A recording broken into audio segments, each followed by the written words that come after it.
The letter was waiting for me on my desk. No envelope, just a single sheet of our company's monogram stationery, folded once.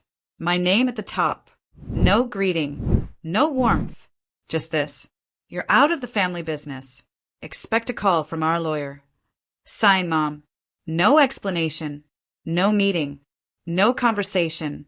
Just exile. I stared at it for a long time. Not because I was confused, I wasn't.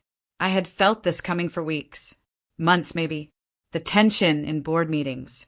The sudden exclusion from planning calls. My brother Darren's smug little grins anytime I asked questions about projected earnings and got dodged. They'd been working on this behind my back. What they didn't realize, I'd been working quietly too. I didn't reply to the letter with outrage or tears. I texted one word. Understood. Then I poured myself a glass of wine. Red. Dry. No ice. Sat on my balcony and watched the sun set like I didn't just lose a company I'd spent a decade helping build. Because I hadn't lost anything yet.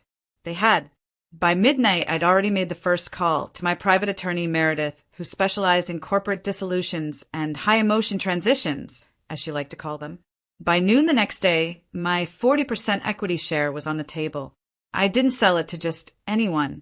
I sold it to our biggest competitor, a quiet, well-capitalized firm that had been trying to edge in on our market for years. And now, with my stake, they didn't need to edge in anymore. They owned enough to step inside. Within 48 hours, my brother was calling nonstop. Vanessa, what the hell did you do? You're being emotional. This isn't how family handles things. Can we meet? Please. We need to talk. I didn't answer right away, because this wasn't emotional. It was surgical. They cut me out. I just made sure they'd feel exactly what they tried to take from me.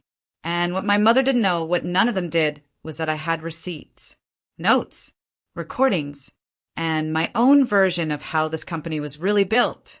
And now that I had nothing left to protect, I wasn't just walking away. I was walking through them. The company was supposed to be our legacy. It started in my mother's garage, one sewing machine, a few fabric samples, and a dream of building something for the family, by the family. That's what she always said. But dreams are easy when someone else does the groundwork. I was the groundwork. While Darren was partying his way through college and Mom was pitching investors over wine tastings, I was the one pulling all-nighters, managing spreadsheets, packaging orders, building our first e-commerce site from scratch when we couldn't afford a real developer. I didn't complain. I believed in the vision. In her. I was 24 when I gave up a full-time job offer at a Fortune 500 firm to stay on and help grow the family business. She said it would all be worth it. She said, someday this will all be yours. And for a while, it felt like it might be. We hit 6 figures in year 3, opened a fulfillment center by year 5. I negotiated contracts, optimized the supply chain, and designed the pricing model that finally made us profitable.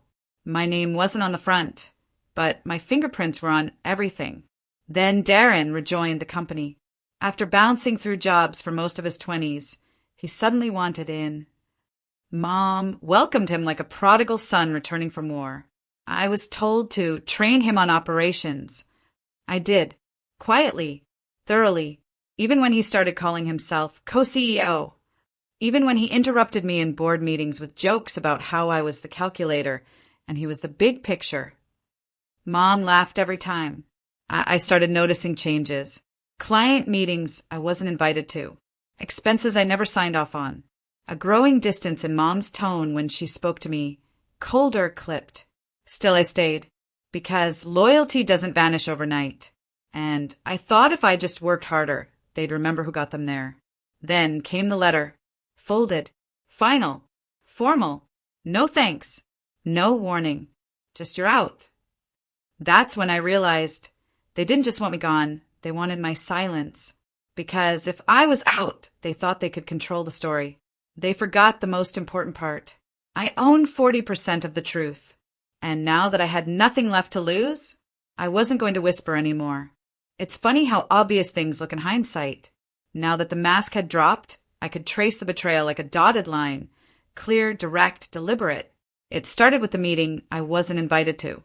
At the time, it was brushed off. Oh, it was just a quick lunch with investors. Darren said it like it was nothing, but I handled our investor communications. Always had. There was no reason I should have been left out, unless there was something they didn't want me to hear. Then came the updated branding rollout. Darren brought it to the board, all polished slides and buzzwords he barely understood. I remember flipping through the presentation and seeing something strange. Our founding story had been revised. Gone was any mention of the garage. Gone was any reference to my name. In its place, launched by siblings Darren and Rachel Evans under the guidance of their mother, Carol. Rachel? My cousin, who worked with us for 3 months before quitting to sell essential oils online. I called them out. Darren laughed and said, "Relax, Vanessa. It's just marketing." Mom didn't say a word. That was when I knew something had shifted. More signs followed, small ones, but they added up. I was asked to focus more on back-end strategy and stay out of client presentations. Mom started calling Darren our key executive. New hires began reporting directly to him, even when their departments were under mine. Still, I kept quiet, because silence, I believed, meant strength, because I thought loyalty was louder than ambition. But the final straw? It wasn't the letter. It was what came after. 2 days before the letter landed on my desk, I caught wind of a rumor from one of our suppliers. He called me to confirm something he'd heard from the new CEO. New CEO. That's what Darren was calling himself. Before I was even out. He'd already changed his LinkedIn bio. They'd planned it all. Carefully. Quietly. I was the last to know, and they expected me to go quietly. Sell my shares to them. Disappear. Maybe cry in the bathroom a few times. Then move on. What they didn't expect was that I had been preparing too. While they were plotting my exit, I had been securing my independence, creating a side portfolio, building connections with firms who valued experience over ego. I hadn't planned to leave, but I had planned for what if. And when the what if arrived, I didn't panic. I pivoted, because they didn't just underestimate me. They trained me. Every late night, every crisis, every deal I had to clean up. They shaped me into the one person they couldn't afford to turn into an enemy. And now, it was too late to take it back. I didn't call my mother. I didn't respond to Darren's 3-line email asking if we could be adults about this. Instead, I called Meredith, my attorney. Meredith doesn't do small talk. She doesn't blink twice at words like disinherit, hostile takeover, or sham mediation. She once negotiated a settlement so brutal, the posing firm dissolved within the year. "How aggressive do you want to be?" she asked, skipping hello. "Surgical," I said. "I want to be done before they even realize what I'm doing." She paused. "Good, because the way they removed you, that wasn't impulsive.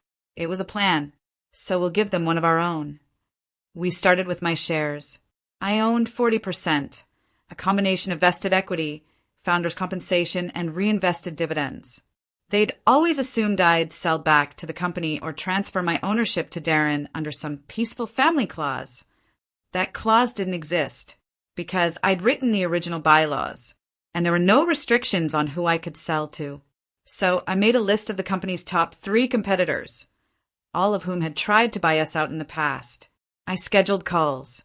I didn't pitch my shares like a desperation sale. I pitched them like a gift-wrapped opportunity. One firm responded immediately.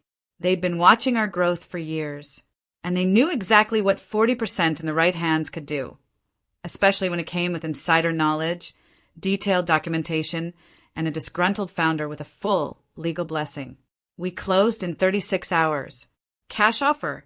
Full valuation. No questions asked. And with that, I no longer worked for the company. But I had real control. Then came phase 2. I didn't post about the sale. Didn't gloat. Didn't breathe a word. But I did send one email. To our top-tier supplier, the one Darren had barely maintained. To our lead logistics partner, whose contract I personally negotiated. To the CFO Darren ignored because she didn't understand vision. It was short. Just a heads up. There will be changes coming. Please review the new ownership filings. I'd advise not signing anything until you do. That was it. No threats. No gossip. Just facts and a polite warning. Meredith took care of the filings. The buyer's legal team filed the paperwork quietly. No press release, just internal disruption. Then I waited. I didn't need fireworks. I just needed pressure. And within 48 hours, I got the first bite. A text from Darren. Vanessa, we need to talk. It's urgent. Translation? He finally realized who he tried to cut out. And I hadn't even opened my real playbook yet. The first call came from Darren. I didn't answer. Then came the second, third, and fourth, all within an hour. Then a voicemail. Vanessa, please, just call me. This wasn't supposed to go this way. Wasn't it?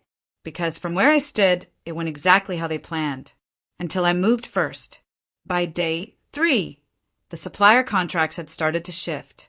The new partial ownership stake sold to our competitor had triggered automatic reviews on all vendor agreements. I knew because I'd written those clauses 2 years ago, back when I still believed in protecting the brand. The supplier called me, not Darren. We're confused, he said. They're asking for extensions, renegotiations. The new ownership group is requesting performance audits. I told him gently, just follow the terms. Nothing more, nothing less. That afternoon, I got an email from my mother. No greeting, just, this is petty. We're family. I sat with that sentence for a long time. Petty? Petty would have been filing a lawsuit for wrongful termination and dragging them through court for defamation, emotional distress, and financial misconduct. This wasn't petty. This was measured. I didn't respond. I let the new majority stakeholders do their work. They were surgical, just like I asked. First, they froze expansion projects Darren had pushed through without proper cost modeling. Then they requested financial disclosures that exposed inconsistencies in expense reports. Most of those were small until they weren't. Turns out Darren had been expensing everything from weekend getaways to consulting lunches that were really just bar tabs. They didn't fire him. Not yet. But they did suspend his operational authority and offered him a revised contract with limited decision-making power and a probation clause. He didn't sign it. He called me instead. Vanessa, you don't understand.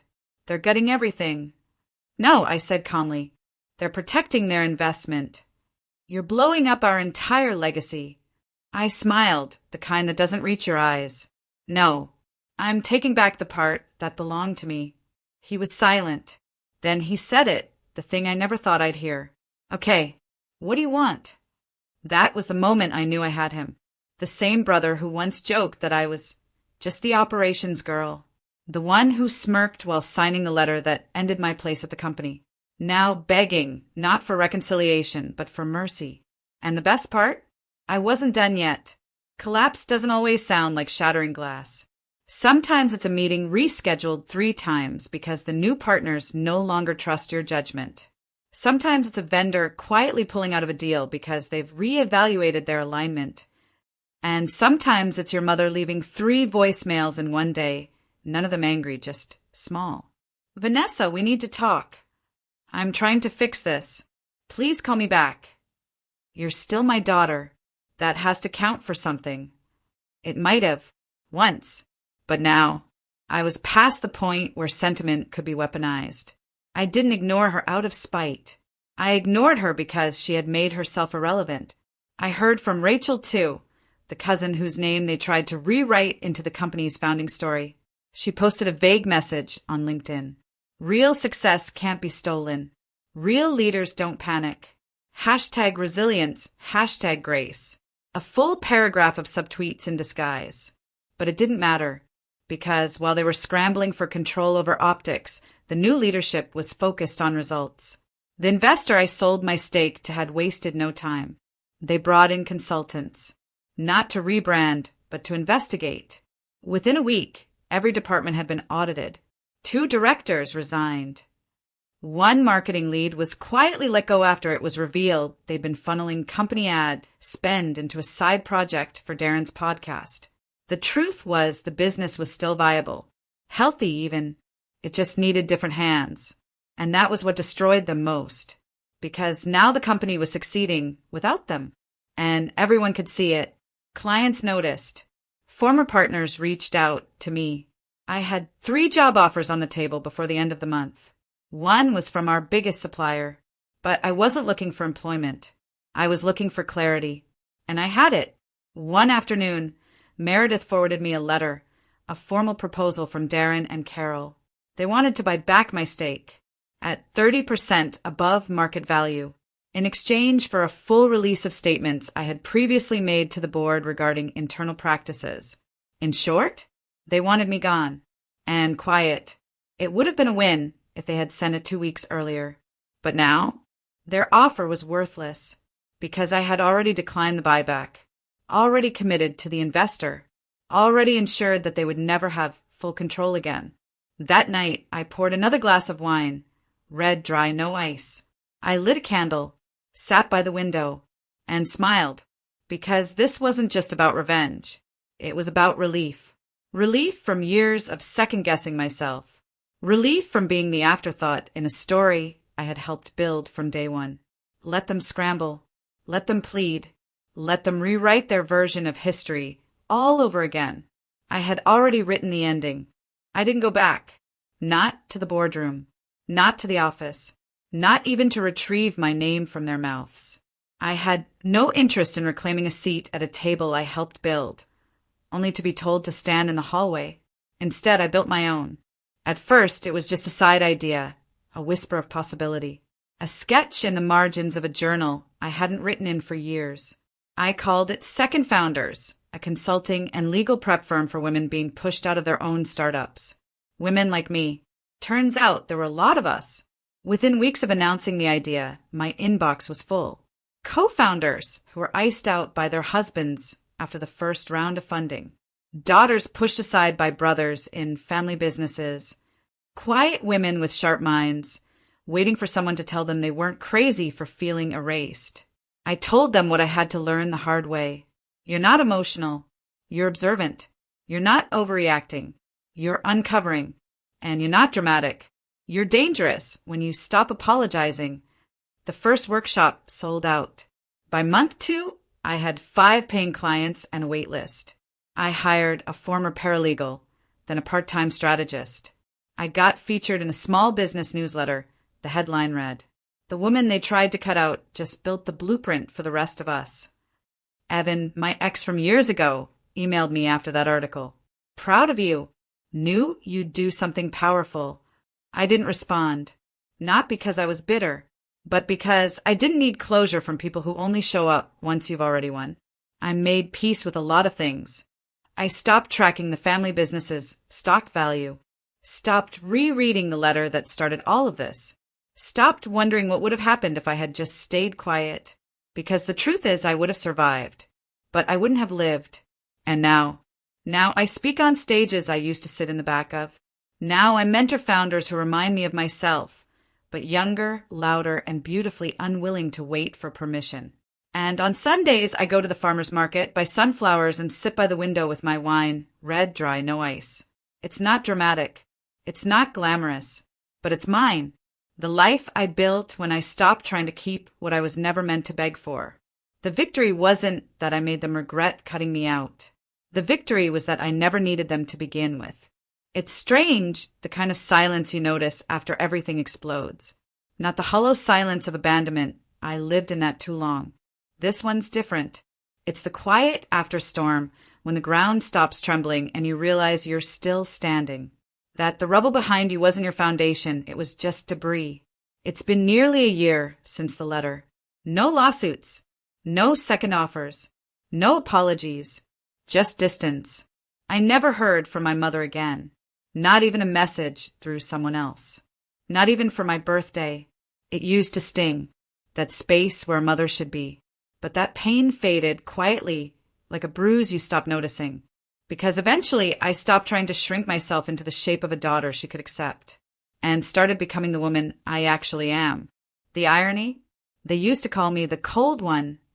Too calculated. Too blunt. Too obsessed with process and risk management. But I was never cold. I was just trying to hold together a family who didn't know how to carry me. They only saw value in what I could produce. Numbers, contracts, hours. Not boundaries. Not ownership. not identity. But the day they cut me out, they handed me back everything I'd given up. My voice, my future, my name. That's the thing about people who try to erase you. They never expect you to write the ending yourself. And I did. Not in fire, in ink. I look back now with a kind of gentle detachment. Not forgiveness, not quite, but peace. Like watching a film of someone else's life and realizing the main character finally walked off the wrong set and walked into her own. My company is thriving. Not an empire. Not yet. But clean, honest, impactful. Every time a client sends a message that starts with, "I thought I was crazy until," I remember exactly why I stayed the course. Because the world is full of women like me. Too smart to be overlooked. Too tired to keep proving we belong. Too done waiting for someone to hand us the pen. Now I keep my own notebooks. I write my own numbers. I speak when I want. Walk away when I need. And on the first anniversary of the letter, I did something small. I printed it, folded it, sealed it in an envelope. Then I wrote one word on the outside. Thank you. Not to send, not to burn, just to remind myself that sometimes the door they slam in your face is the one you never should have walked through in the first place.